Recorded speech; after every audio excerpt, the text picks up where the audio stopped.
Olá, estimado irmão, estimada irmã, estamos aqui para mais uma lição desta semana, uma lição muito importante para o nosso aprendizado, para as nossas vidas. Oremos em nossos corações para que Deus nos dê o seu entendimento, a sua sabedoria, para compreendermos a sua palavra. Um assunto muito importante que vem nos falando sobre princípios relativos ao matrimônio, ao casamento. Então estamos aqui para compreender, para aprender mais e mais e compartilhar um pouquinho da palavra do Senhor, né? Princípios relativos ao matrimônio. Então nós encontramos na palavra de Deus diretrizes bíblicas para o casamento, nós encontramos as orientações divinas, nós encontramos o ensinamento bíblico relacionado, né, ao matrimônio, nós encontramos o plano divino, o plano de Deus revelado na Bíblia em relação então ao matrimônio, qual é a vontade de Deus para o matrimônio, para o casamento. E o Espírito de Profecia diz que o casamento deve ser uma bênção para homens e para mulheres, né? Deve ser uma bênção para o homem e para a mulher. E quando isso ocorre, isso ocorrerá quando homem e mulher obedecerem os princípios divinos relativos, então, concernentes ao casamento. Então, isso ocorrerá quando os princípios divinos forem respeitados dentro desse relacionamento, obedecidos dentro desse relacionamento. E nós podemos falar aqui de alguns princípios concernentes ao matrimônio, princípios fundados na palavra de Deus, princípios que norteiam esse relacionamento divino. O princípio da heterossexualidade, né? Heterossexualidade, Deus criou homem e mulher para instituir essa entidade divina que é o casamento. A palavra de Deus diz que Deus fez o homem e a mulher, deixem o seu lar, então o homem se une à sua esposa. Então aqui nós podemos ver que eles se tornarão uma só carne. Deus ele fez homem e mulher, sexos distintos, para se complementarem e para então formarem famílias para a sua honra e para a sua glória. Esse é o objetivo de Deus ao formar famílias, homens e mulheres, nessa união que agrada a Deus, né? Nós temos o princípio da interdependência, onde o homem e a mulher se auxiliam, né? Compartilham entre si as responsabilidades, né? Deixa o homem, o seu pai, a sua mãe e se une à sua esposa, né? Então podemos ver que a interdependência que deve haver entre eles, a união, eles devem, né, ter amizade, devem ter solidariedade um para com o outro, o estímulo, o consolo, o amor, e se ajudarem mutuamente, um apoiando o outro, ao princípio da interdependência. Temos aqui o princípio de não se colocar sob um jugo desigual, cristão com não cristão, princípio básico, né? Desde o namoro já deve ser respeitado esse princípio aqui, que é orientado pela Bíblia, é chamado de endogamia. Não vos ponhais em jugo desigual, diz a palavra do Senhor, né, com os incrédulos. O correto é casar-se dentro do próprio vínculo de fé, próprio vínculo religioso, até para evitar problemas futuros, né? Princípio, nós temos outros princípios e vários princípios, né? Princípios nós vamos aprender ao longo aqui da lição. O princípio da monogamia, diz a palavra de Deus que cada um tem a sua própria esposa e que cada uma tem o seu próprio marido, né? E nós podemos aprender então que Deus faz tudo correto de acordo com a sua vontade, estabelecendo princípios para o bem-estar da humanidade, né? Mas alguém pode perguntar, mas a poligamia no passado, Deus tolerou a poligamia. Não era a vontade de Deus para o ser humano esse tipo de relacionamento. Então Deus já havia estabelecido princípios, mas ele tolerou por causa da carnalidade do ser humano, né? Do coração do homem que era duro, mas nunca foi a vontade de Deus e não é a vontade de Deus para o bem-estar do ser humano esse tipo de relacionamento. Por isso Deus ele estabelece princípios para que possamos segui-los E ao segui-los, nós seremos então agraciados com as bênçãos divinas. E temos também o princípio, outros princípios, por exemplo, o princípio da permanência, né? Aquilo que Deus uniu, não separe o homem. Então é o princípio de permanecer no casamento, permanecer então na família. Portanto, o que Deus uniu, não separe o homem. O casamento foi instituído por Deus para ser uma união vitalícia. Temos o princípio da fidelidade, né? Do não adultério, da não prostituição, princípios que protegem esse relacionamento, princípios que protegem o matrimônio diante de Deus, dentre outros princípios que nós iremos aprender aqui ao longo desta lição. Então, princípios que protegem a família, que a família organiza a igreja e, por certo, também organiza a sociedade. E quando Deus protege e dá importância à família, é no sentido de protegê-la para que ela possa, então, abençoar o mundo. Boas famílias orientadas por Deus, servindo a Deus, serão grande influência nesse mundo, fazendo a vontade do Senhor aqui, serão testemunhos vivos da graça de Deus. Esse é o desejo de Deus para cada família, que cada família seja para a sua honra e para a sua glória. Diz assim o verso áureo: venerado seja entre todos o matrimônio, ou seja, respeitado entre todos nesse sentido, e o leito sem mácula, porém os que se dão à prostituição e aos adúlteros, Deus os julgará. Diz assim o Espírito de Profecia, Patriarcas e Profetas, página 46. Quando os princípios divinos são reconhecidos e obedecidos nessa relação, o casamento é uma bênção. Então, quando os princípios divinos, citei alguns aqui, né? Nós iremos aprender mais adiante. Quando esses princípios divinos são reconhecidos e obedecidos nessa relação, o casamento é uma bênção. Protege a pureza e a felicidade humanas, satisfaz as necessidades sociais do homem e eleva a natureza física, intelectual e moral. O primeiro tópico vem nos falando sobre um homem e uma mulher. Então nós vemos aqui o princípio da heterossexualidade, né? Sexos distintos. Deus criou o homem e a mulher para se complementarem e formarem assim famílias para a sua honra e para a sua glória. Um homem e uma mulher. A letra A. Quando Deus celebrou o primeiro casamento, Gênesis 1, 27 e Gênesis 2, 21 e 22. E criou Deus o homem à sua imagem. A imagem de Deus o criou, macho e fêmea os criou. Então o Senhor fez cair um sono pesado sobre Adão, e este adormeceu, e tomou uma de suas costelas e cerrou a carne no seu lugar. E da costela que o Senhor Deus tomou do homem, formou uma mulher, e a trouxe a Adão. Então Deus, no Éden, ele formou, né, o primeiro casal e também celebrou o primeiro casamento, mostrando a importância dessa instituição, mostrando que essa instituição é divina, que essa instituição é sagrada. Então nós vemos aqui que Deus celebrou o primeiro casamento no Jardim do Éden. Adão e Eva, nossos primeiros pais, ali foram casados pelo próprio Deus, né?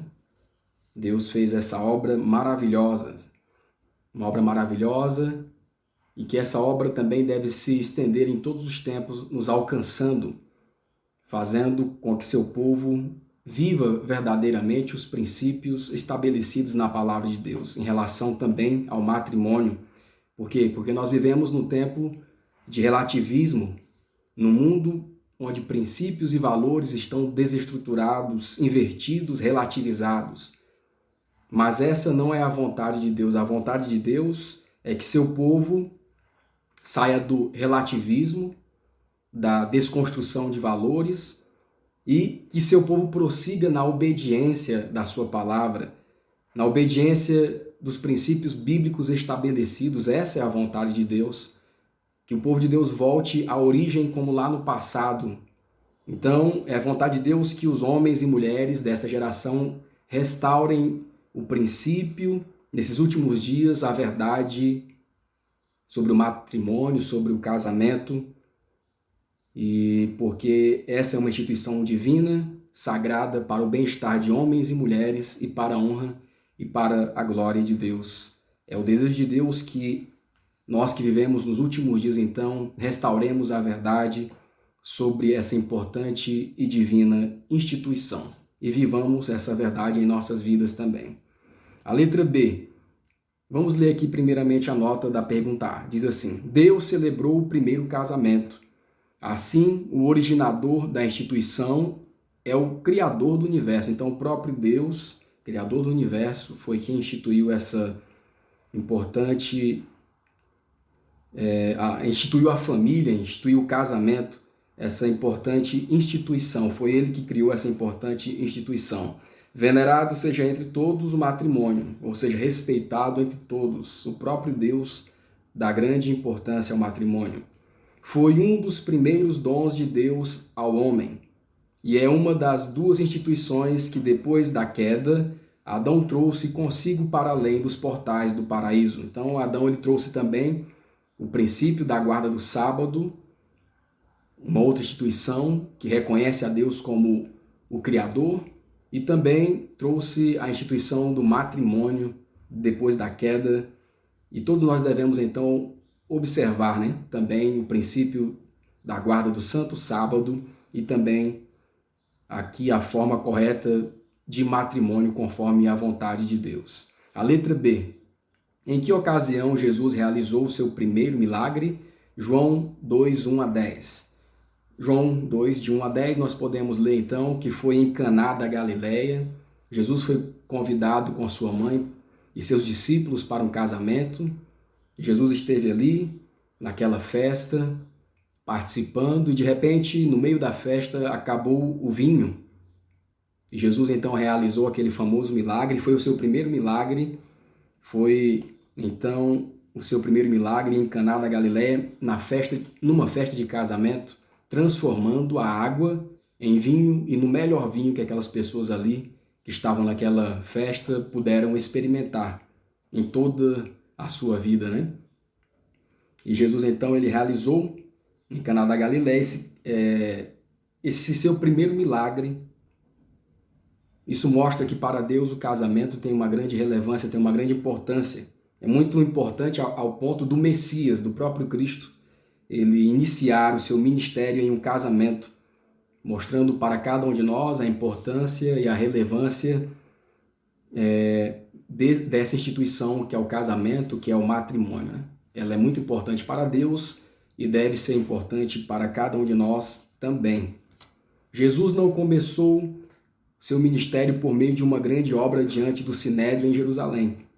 Numa reunião familiar em um pequeno vilarejo da Galileia foi que ele manifestou seu poder para ampliar a alegria de uma festa de casamento. Isso quer dizer que Deus ele quer trabalhar com as famílias, Jesus quer trabalhar com as famílias. A primeira situação em que nós devemos trabalhar é na nossa própria família, Então, é desejo de Cristo também, e ele deixou o exemplo aqui através do seu primeiro milagre. Ele quer trabalhar bem de perto, dentro das famílias. É o seu primeiro milagre trabalhar com as famílias, hoje ainda também. Essa é a vontade de Jesus, de estar presente em cada família, realizando milagres dia a dia. Assim, mostrou sua simpatia para com os homens e o desejo de ministrar a felicidade deles. No deserto da tentação, ele mesmo bebeu o cálice da desgraça. Saiu para dar aos homens o cálice da bênção, por sua bênção, para santificar as relações da vida humana. Na primeira festa que compareceu com os discípulos, Jesus lhes deu o cálice que simbolizava a própria obra em favor da salvação deles. Na última ceia, deu novamente ao instituir aquele rito sagrado pelo qual sua morte seria anunciada até que venha. O segundo tópico nos fala deixar e separar. Deixar e se separar. A letra A, que princípio divino foi escrito para um casamento feliz? Gênesis 2:24. Portanto, deixará o varão o seu pai e a sua mãe, e apegar-se-á à sua mulher, e serão ambos uma carne. Então nós temos aqui o princípio de deixar pai e mãe e se unir em matrimônio à sua esposa, se tornando então uma só carne. Isso significa deixar a dependência dos pais, né? Deixar a dependência dos pais no sentido de formar a sua própria família. Agora o homem e a mulher assumem diante de Deus as suas próprias responsabilidades, de um para com o outro, de um para com a sua própria família, né? E também assume as suas particularidades e as suas intimidades, né? Então, dentro da sua própria família, essa família que está sendo construída. E isso para Deus é importante para que o homem e a mulher tenham felicidade. É preciso que haja, então, essa tomada de responsabilidade e proteção das suas particularidades e intimidades diante de terceiros, né? Mesmo o pai e mesmo a mãe. E nós temos aqui importantes orientações da palavra de Deus que deve se evitar, né? Levar situações a outras pessoas, a terceiros, situações pessoais do casamento, surgindo situações entre os dois, conflitos, devem ser resolvidos entre si, né? Um falar mal do outro para um parente, para o pai, para a mãe, né? Pode causar um conflito e pode causar grandes problemas no futuro, né? Então tudo isso deve ser evitado, né? Agora falar boas ações, falar das qualidades uns do outro, se possível, né? Se for para falar, vamos dizer assim, melhor que fale das qualidades uns dos outros, né? Agora evitar trazer situações de mal-estar para terceiros da própria intimidade do casal, né? Isso Deus também pede que fique apenas entre o casal, né? Então, situações de falar mal um do outro e outras situações que podem causar problemas deve ser evitado a todo custo, pois, vamos dizer assim, pode causar desavenças entre as famílias, né? Entre um sogro e uma sogra, entre o genro e o sogro. Tudo isso pode acontecer diante de algumas palavras que não deveriam ser proferidas, né? A intimidade do casal não deveria ser levada perante outras pessoas, né? E Satanás também ele pode achar brechas, né? Nessas situações e aproveitar para enfraquecer a união. Então a intimidade do casal deve ficar intacta entre eles e Deus é o melhor a se fazer, né? Então, dentro desse princípio de deixar pai e mãe, envolve a situação de assumir responsabilidades diante de Deus e dos homens. O homem e a mulher assumem a sua responsabilidade diante da sua família que está em formação e também evitam, né, levar situações que podem desgastar, né, o relacionamento na sua família maior, né, com seu pai, com sua mãe, com seu irmão e outras situações que podem, vamos dizer assim, enfraquecer o relacionamento das pessoas, né? Ao redor de cada família há um círculo sagrado que deve ser mantido intacto. Olha aqui as orientações da palavra do Senhor para nós. Nenhuma outra pessoa tem o direito de invadir esses limites. Nem o marido nem a esposa deve permitir que outra pessoa compartilhe das confidências que pertencem exclusivamente a eles. Que cada um conceda amor ao invés de exigi-lo. Cultivem o que há de mais nobre um no outro e sejam rápidos em reconhecer as boas qualidades do outro.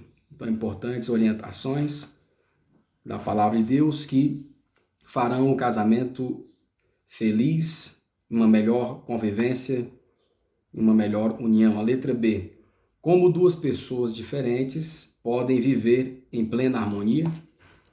Colossenses 1, 27 e 28 diz assim: aos quais Deus quis fazer conhecer, aos quais são as riquezas da glória deste mistério entre os gentios, que é Cristo em vós, esperança da glória, a quem anunciamos, admoestamos a todo homem e ensinando a todo homem em toda a sabedoria, para que apresentemos todo homem perfeito em Cristo Jesus. Como duas pessoas diferentes podem viver em plena harmonia?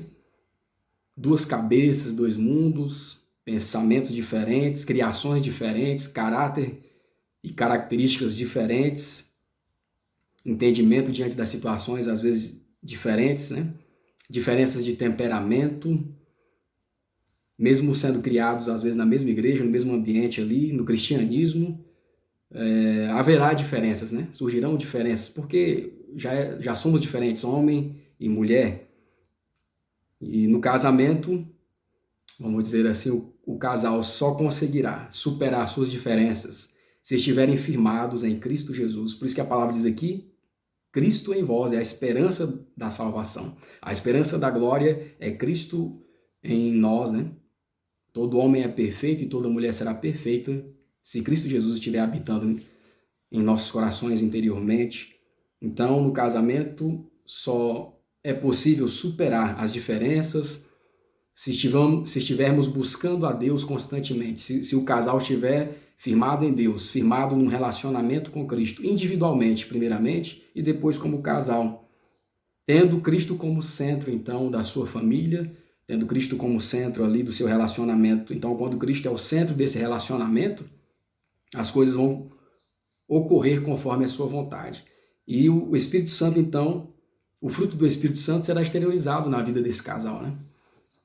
O amor, a paz, a longanimidade, a fidelidade, o domínio próprio serão visíveis na vida desse casal. Aqueles que buscam estar com Cristo, ter um relacionamento com Deus, né? Nós sabemos que não é fácil manter um relacionamento desse nível, mas em Cristo é possível. Em Cristo as diferenças podem ser superadas. E então, Cristo, dentro desse relacionamento, sendo o centro, trará vitórias para o casal, né? Os conflitos que surgirem, as diferenças, as dificuldades apresentadas a Cristo, Cristo dará a melhor solução para a resolução do conflito daquele casal, né? Então vemos aqui a importância do relacionamento com Cristo individual e depois como casal também, firmados em Cristo. Então deve ser 3 pessoas no relacionamento, Cristo, o homem e a mulher. E os 3 devem estar em íntima comunhão e assim o casal saberá superar as suas divergências, saberá superar, então, os seus problemas, as suas dificuldades, né? Diz assim a nota: se a vontade de Deus se cumprir, marido e esposa respeitarão um ao outro e cultivarão amor e confiança, qualquer coisa que possa prejudicar a paz. A unidade da família deve ser firmemente reprimida, e a bondade e o amor devem ser valorizados. Aquele que manifesta espírito de ternura, tolerância e amor descobrirá que o mesmo espírito se refletirá sobre ele. Onde o Espírito de Deus reina, não haverá conversa sobre incompatibilidades na relação do casamento. Se Cristo, a esperança da glória, realmente está formado no interior, haverá união e amor no lar. O Cristo que habita no coração da esposa estará em harmonia com o Cristo que vive no coração do esposo. Ambos lutarão juntos pelas mansões que Jesus foi preparar para aqueles que o amam. Então vemos aqui a importante explicação do Espírito de profecia, né? Ambos estarão unidos em prol da salvação um do outro, né? Um querendo ajudar o outro no processo de salvação que é realizado por Cristo em cada um deles, né? Ambos estarão unidos buscando as mansões celestiais. Se Cristo realmente estiver dentro do coração de cada um, o que será exteriorizado serão atos bondosos, atos de misericórdia, atos de amor, né? E em Cristo as diferenças serão superadas. A letra C, quais são alguns princípios adicionais fornecidos para edificar o relacionamento familiar? Quais são alguns princípios adicionais fornecidos para edificar o relacionamento familiar? Efésios 5:33 diz assim: assim também vós, cada um em particular, ame a sua própria mulher como a si mesmo, e a mulher reverencie o marido, ou seja, respeite o marido, né? Então nós vemos aqui, irmãos, dois princípios importantes, o princípio do amor e o princípio do respeito. O homem deve amar a sua esposa como a si mesmo, né? A esposa deve respeitar o marido como respeita a si mesmo, né? Então, aqui nós vemos dois princípios importantes que devem ser vividos, né? O homem deve amar a esposa e vice-versa. A esposa deve respeitar o marido e vice-versa também. Então é preciso viver a regra áurea da palavra de Deus aqui dentro do casamento também. Trate o outro da maneira como você gostaria de ser tratado. Então aqui Cristo nos diz que vivendo esses princípios, vivendo o princípio da palavra de Deus, os princípios da palavra de Deus, o princípio do amor, o princípio do respeito, em Cristo é possível ter um casamento honroso e feliz. Então, é como se for plantando, né? O agricultor planta a planta e daqui a pouco ela vai, a sementinha, daqui a pouco ela vira uma planta linda, uma árvore e dá frutos. Assim também é o relacionamento. É plantada a semente do amor, é regado, é cultivado esse amor no lar, na esposa, no marido, esse respeito. E daqui a pouco, então, será colhido o amor, será colhido o respeito, a admiração de um para com o outro em Cristo Jesus.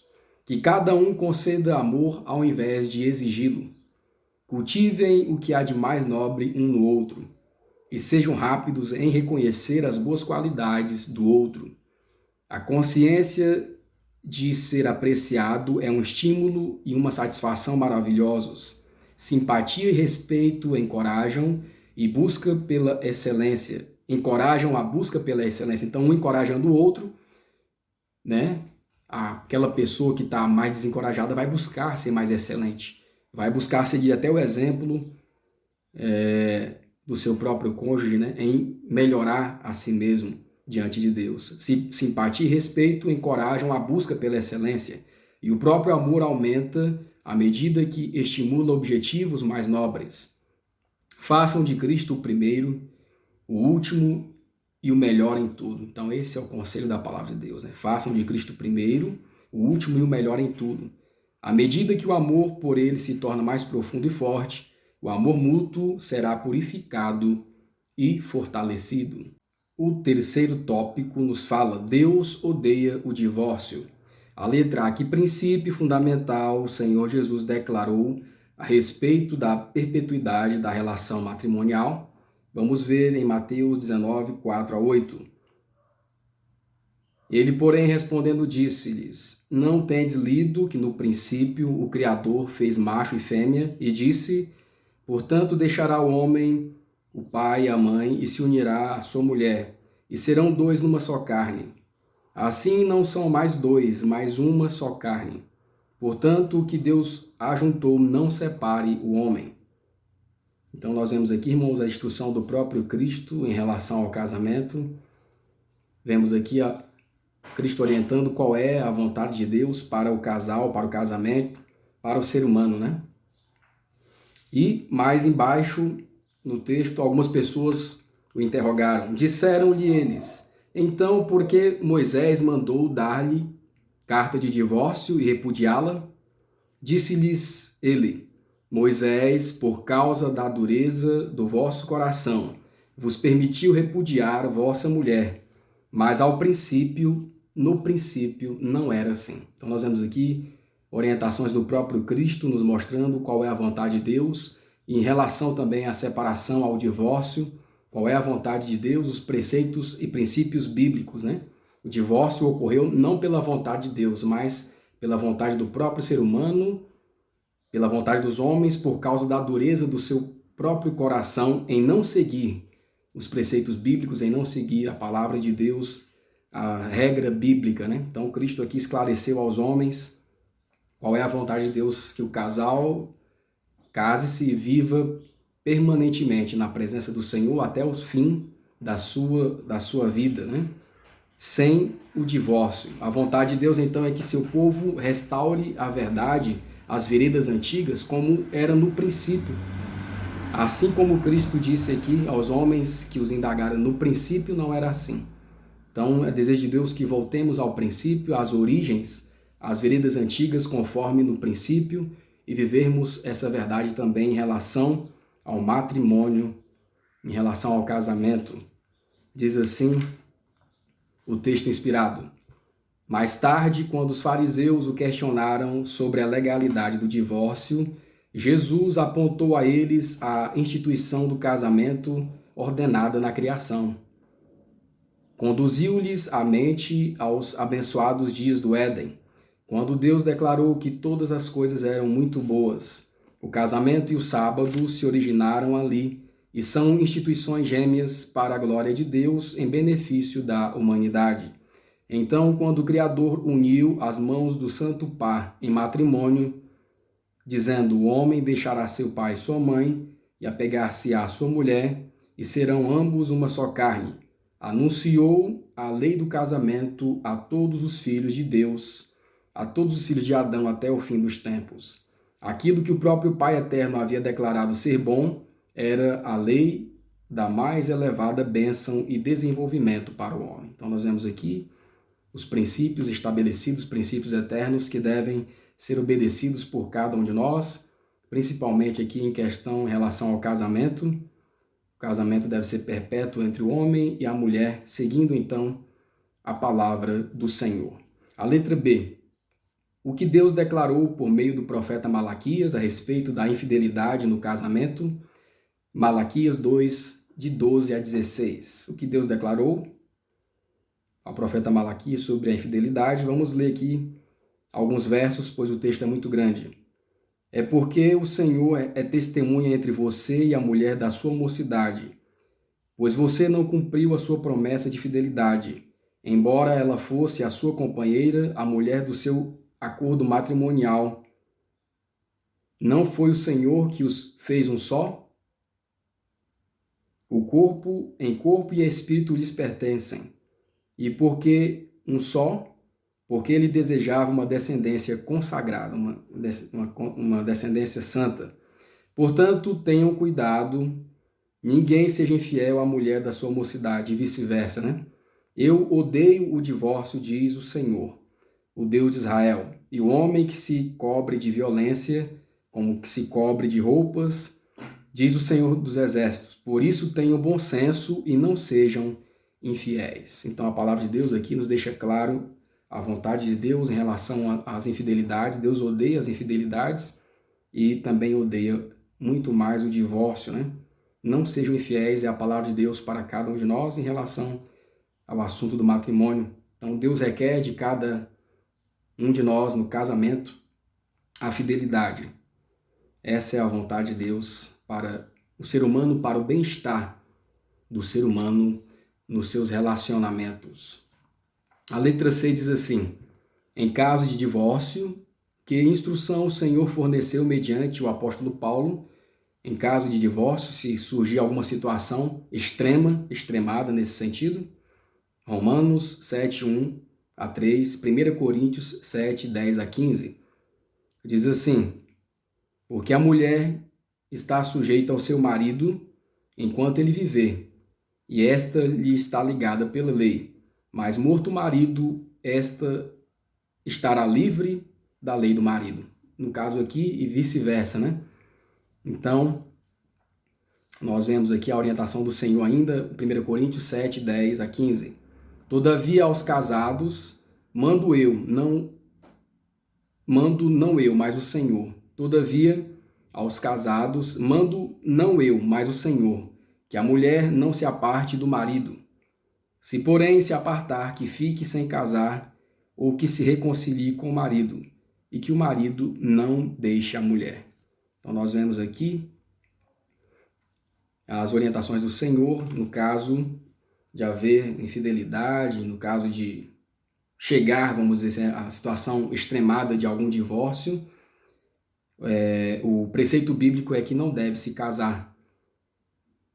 E nós vemos aqui também uma outra situação orientada pela palavra de Deus em relação a quem se casou, que era cristão, um cristão que casou com um não cristão. Então, A palavra de Deus diz assim na nota: em vista da lei de Deus, o marido não pode rejeitar a mulher só porque ela é incrédula e hostil, no caso vice-versa, né? A fim de estar em harmonia com a lei de Jeová. Ele deve permanecer com ela, a menos que ela mesma decida partir. Então, um caso de crente casado com não crente, esse é o conselho de Deus, né? Para cada um de nós. Então, Deus odeia o divórcio, e aquele que chegar a uma situação extremada, diz a palavra de Deus que é melhor permanecer sem casar. Se o marido estiver ainda vivo, se a esposa ainda estiver viva. Se, porventura, um dos dois chegarem a morrer, então a parte estará livre para um novo casamento, apenas nessa situação, conforme a palavra de Deus. Diz assim a nota, em relação aqui que nós estávamos lendo. Ele pode sofrer oposição em relação ao marido ou à esposa incrédula e ser oprimido e incomodado de muitas maneiras. Contudo, encontrará conforto, força e apoio em Deus, que é capaz de dar graça para todas as emergências.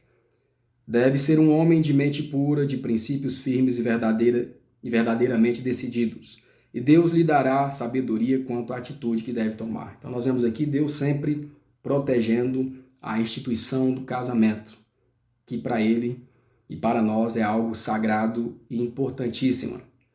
Assim, hoje, assim como nos dias de Cristo, a condição da sociedade apresenta um triste quadro sobre o qual o ideal celeste para essa relação sagrada. Então nós vemos que hoje em dia os valores estão invertidos, corrompidos, né?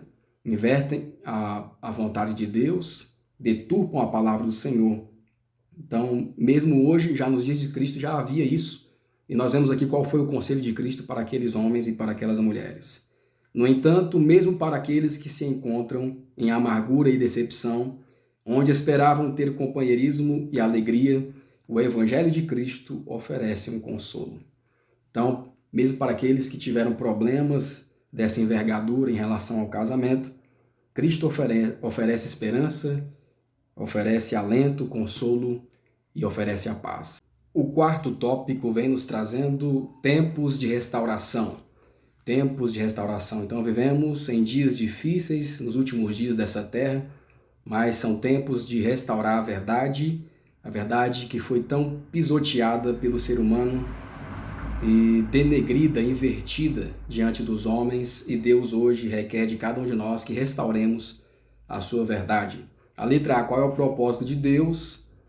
Qual o propósito de Deus para seu povo nesses últimos dias? Vamos ler em Isaías 58, 12 a 14, diz assim: E os que de ti procederem, edificarão os lugares antigamente assolados, e levantarás os fundamentos de geração em geração, e chamar-te-ão reparadores de rupturas e restaurador de veredas para morar. Se desviares o teu pé do sábado de fazer a tua própria vontade no meu santo dia, e se chamares ao sábado deleitoso, o santo dia do Senhor, digno de honra, e o honrares, não seguindo os teus próprios caminhos, nem pretendendo fazer a tua própria vontade, nem falando as tuas próprias palavras, então te deleitarás no Senhor, e te farei cavalgar sobre as alturas da terra, e te sustentarei com a herança de Jacó, teu pai, porque a boca do Senhor o disse. Então vivemos em tempos de restauração. Assim como ocorreu no princípio, Deus deseja que o ser humano, nós, hoje seus representantes aqui na terra, vivamos as verdades bíblicas como elas eram originalmente, em relação aqui à restauração do Santo Sábado. Deus requer de nós que então restauremos a verdadeira reverência em relação a esse dia, porque reverenciando a Deus nesse dia estaremos o glorificando, o honrando e o obedecendo. E esse dia então servirá para fazer a diferença entre os verdadeiros fiéis e aqueles que são mais ou menos fiéis, que na verdade são ímpios também, e os totalmente ímpios, né? Então, Deus deseja que restauremos a guarda do sábado, porque também é uma instituição sagrada, uma instituição gêmea, a do casamento, que foi trazida por Adão e Eva, desde aquele momento ali da criação, no Jardim do Éden. São instituições que vieram com os nossos primeiros pais e alcançaram os nossos dias, e a palavra de Deus pede que sejamos então esses homens e mulheres que edificarão os lugares antigamente assolados, levantando os fundamentos que foram pisados a pés, né, de geração em geração. Serão chamados restauradores de brechas, né? E aqueles que andam pelas veredas, ou seja, aqueles que andam pelos caminhos eternos, pelas veredas antigas, os marcos estabelecidos por Deus, os marcos eternos também, as verdades da palavra do Senhor, e uma delas é a guarda do sábado, que servirá então de sinal nos últimos dias para fazer a diferença entre o verdadeiro seguidor de Cristo e aquele que realmente não segue a palavra de Deus. Numa época de geral abandono da verdade, da retidão, o profeta escreveu aqui um povo que tem procurado restaurar os princípios que são o alicerce do reino de Deus. São reparadores de brecha feita na lei de Deus, o muro que ele mesmo pôs ao redor de seus escolhidos para os proteger, a obediência àqueles preceitos de justiça, verdade e pureza deve ser sua perpétua salvaguarda. No tempo do fim, toda instituição divina deve ser restaurada. A violação feita na lei, na época em que o homem mudou o sábado, deve ser reparado. O povo remanescente de Deus, estando perante o mundo como reformadores, deve mostrar que a lei de Deus é o fundamento de toda reforma duradoura e que o sábado do quarto mandamento deve ser colocado como um memorial da criação, um lembrete constante do poder de Deus. Eles devem apresentar em linhas claras e distintas a necessidade de obediência a todos os preceitos do Decálogo. Impelidos pelo amor de Deus, devem cooperar com ele na edificação dos lugares antigamente assolados. Devem ser reparadores de brechas, restauradores de veredas, das verdades, né? Restauradores dos caminhos da verdade para morar. Então nós vemos aqui, irmãos, quando nesses últimos dias forem feitos os decretos de guarda do domingo, os verdadeiros adoradores do Senhor não mudarão o preceito bíblico, mas andarão conforme a palavra do Senhor e continuarão guardando o Santo Sábado, fazendo assim então essa obra de reforma como Deus requer de cada um de nós. A letra B. Além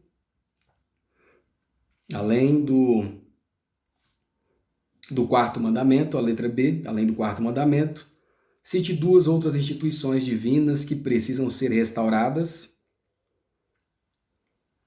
Então, nesses últimos dias, Deus ele escolheu uma geração que deve ser santa, uma geração que é separada do mundo, que não segue os costumes mundanos, mas que segue a palavra do Senhor, segue a Bíblia Sagrada como a regra áurea, a lei de Deus. E nós iremos citar aqui duas instituições divinas que também devem ser restauradas, além da guarda do Santo Sábado. A primeira é o casamento, Gênesis 1, 26 e 27, Mateus 19, 9. E disse Deus, façamos o homem à nossa imagem, conforme a nossa semelhança, e ele domine sobre os peixes do mar, sobre as aves do céu, sobre o gado, sobre toda a terra, e sobre todo réptil que se movimenta na terra. E criou Deus o homem à sua imagem, a imagem de Deus o criou, macho e fêmea os criou. Então Deus estabeleceu o princípio do casamento entre homem e mulher, e esse princípio deve ser restaurado, deve ser mantido dia a dia perante o povo de Deus. E eu vos digo, porém, que qualquer que repudiar sua mulher, não sendo por causa de prostituição, e casar com outra, comete adultério, e o que casar com a repudiada também comete adultério. Então vemos aí o princípio do casamento, que é eterno, e deve ser uma das instituições que devemos então manter com fidelidade e deve ser restaurada nesses últimos dias, o povo de Deus vivendo essa verdade perante o mundo. O segundo princípio, aqui apresentado além do sábado, o terceiro no caso, a dieta original.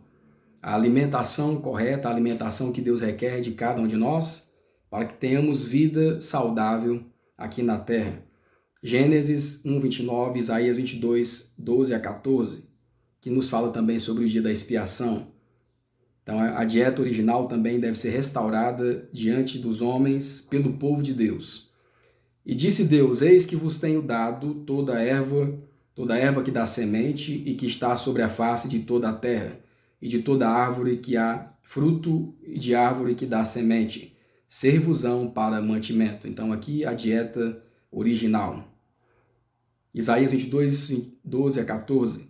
E o Senhor dos Exércitos, vos convidará naquele dia ao choro e ao pranto e ao rapar de cabeça e ao cingidouro do cilício.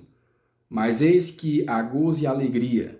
Matam-se vacas e degolam-se ovelhas, come-se carne e bebe-se vinho. E disse: comamos e bebamos, porque amanhã morreremos.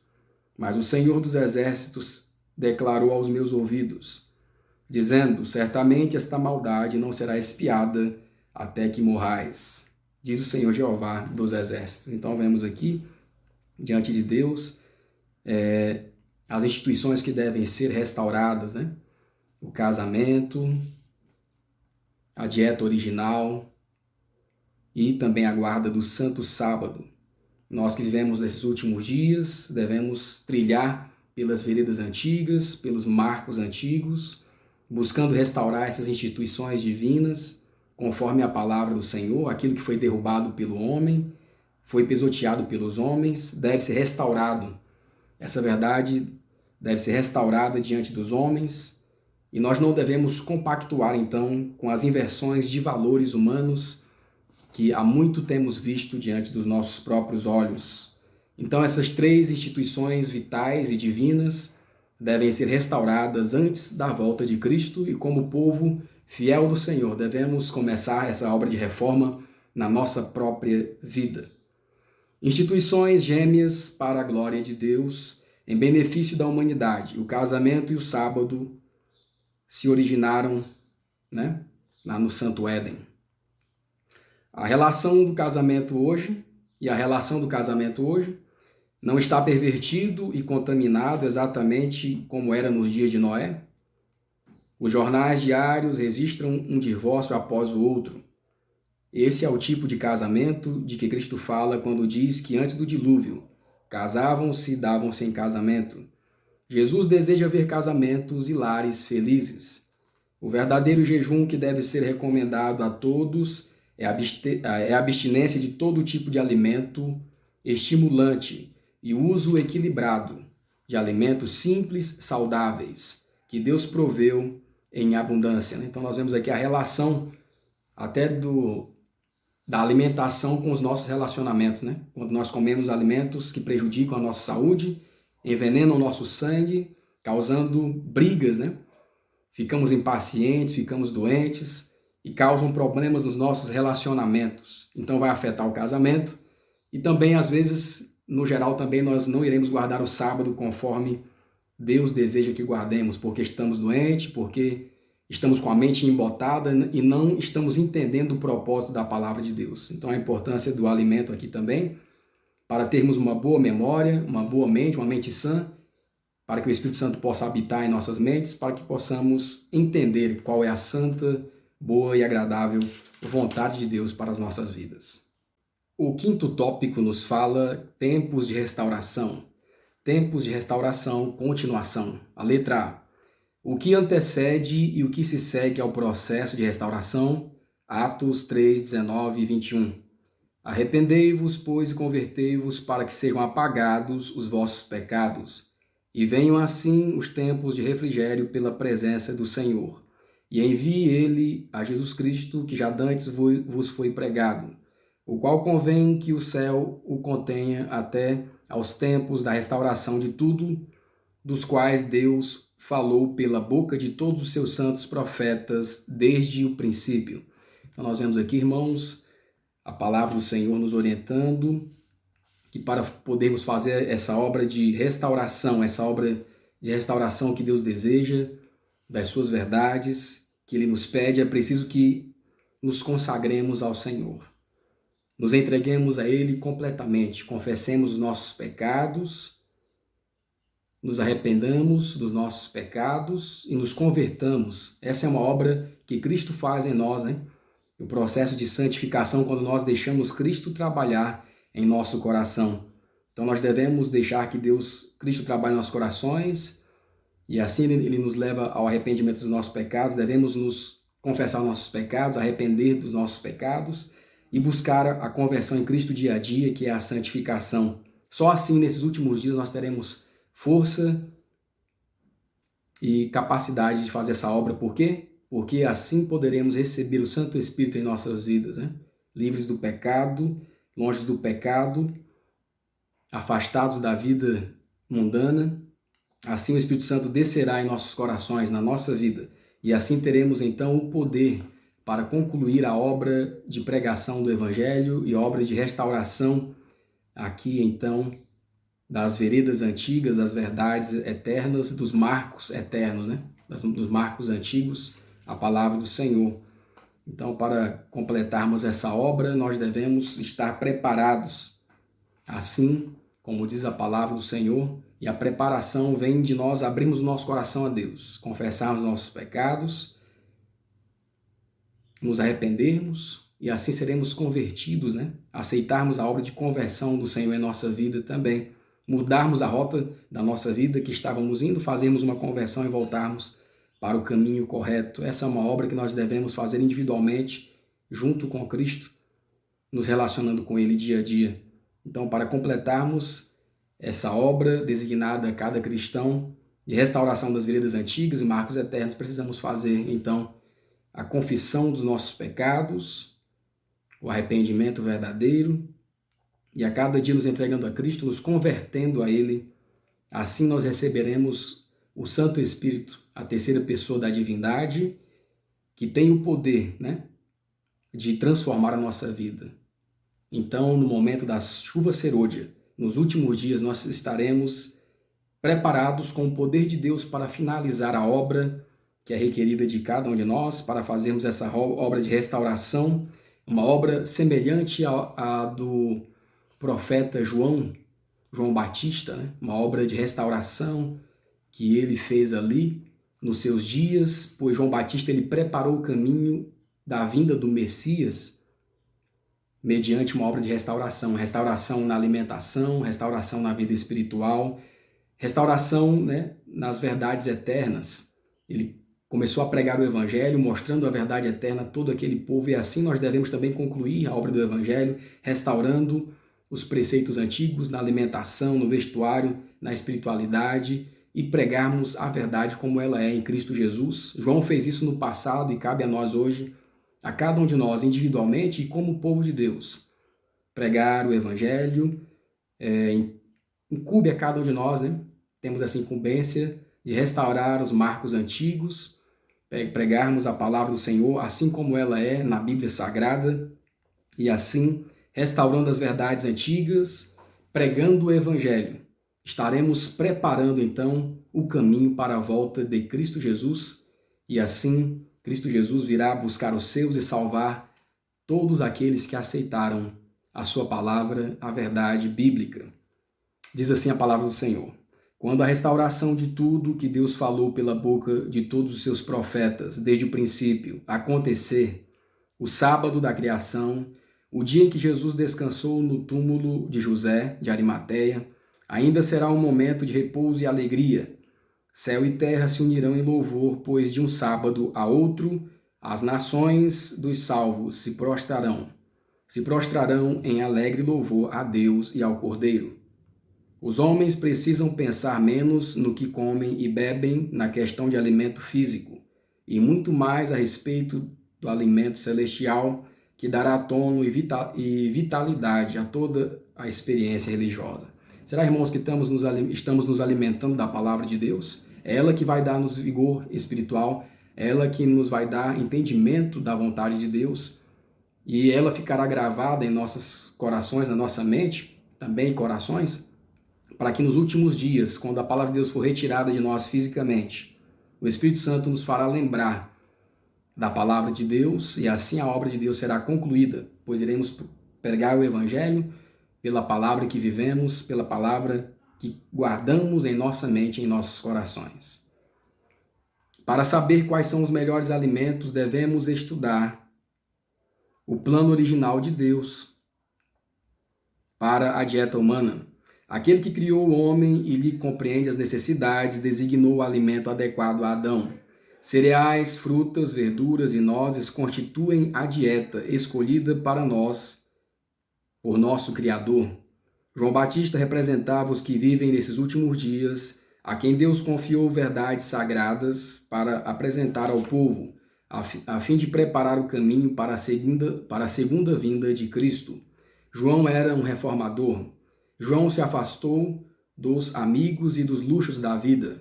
A simplicidade de seu vestuário, uma roupa tecida com pele de camelo, era uma repreensão permanente à extravagância e ostentação dos sacerdotes judeus e do povo em geral. Sua dieta puramente vegetariana, composta de gafanhotos e mel silvestre, era uma repreensão à transigência, com o apetite e a gula que prevalecia por toda a parte. Queridos amigos, estimados irmãos, que Deus nos abençoe, nos dê o seu entendimento para compreendermos a sua palavra através dessas lições, que a cada dia possamos, à semelhança do profeta João, ter o desejo de fazer a vontade do Senhor, buscando restaurar a sua verdade diante dos homens, e assim que Deus nos dê a sua graça para completarmos a sua obra nesses últimos dias. É o nosso desejo e a nossa oração.